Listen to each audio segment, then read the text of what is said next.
Hi, I'm Corinne, and thank you for tuning into my channel. I appreciate it. Today I'm going to be talking about the third eye. Interesting title, right? So, anyway, here's what happened. I was driving home from running some errands, and I got a phone call from somebody that I'm doing business with, and they were providing me with an update.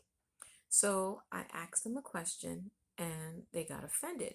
And I said, I don't understand why you're getting so upset. I think it's a reasonable question. So they continued to get upset. I pulled over and I said, you know what? I'm going to call you back. He said, fine. I said, fine, bye. So then I couldn't understand why he was so upset. So I called my friend Dewey and I said, Dewey, he said, hey, Corinne, how you doing? I said, I said, have you got a minute for me? He said, talk to me. So then I proceeded to tell him everything that transpired between me and this dude.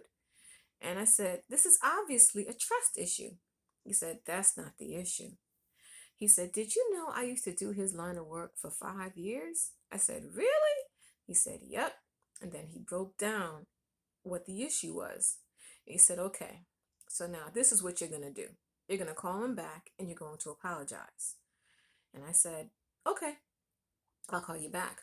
So I called up dude. He said, hello. I said, I'm sorry. I just want to apologize. I never meant to offend you.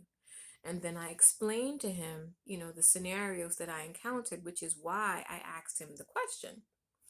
And in the nice, peaceful tone voice that I'm normally used to with him, he says, I'm only trying to help you.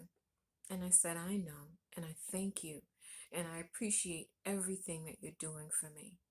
I said, please don't be angry with me. And he said, okay. And I said, okay. And we have been cool ever since.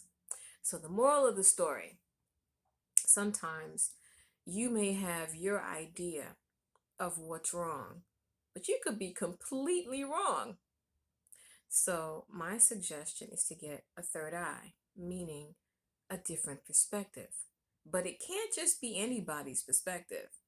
It's got to be the perspective of somebody you trust, somebody you know has your back, somebody who's not going to lie to you, but is also going to tell you the truth in love. In this case, it was Dewey. I got his perspective. I got his experience. His experience was truly appreciated because he had the experience of doing what that dude was doing for 5 years. So he gave me understanding. So the next time you need advice, the next time you need perspective, the next time you need a third eye, make sure you get it from somebody that you know can actually give you a third eye. You are created on purpose, with purpose, for purpose. Be blessed.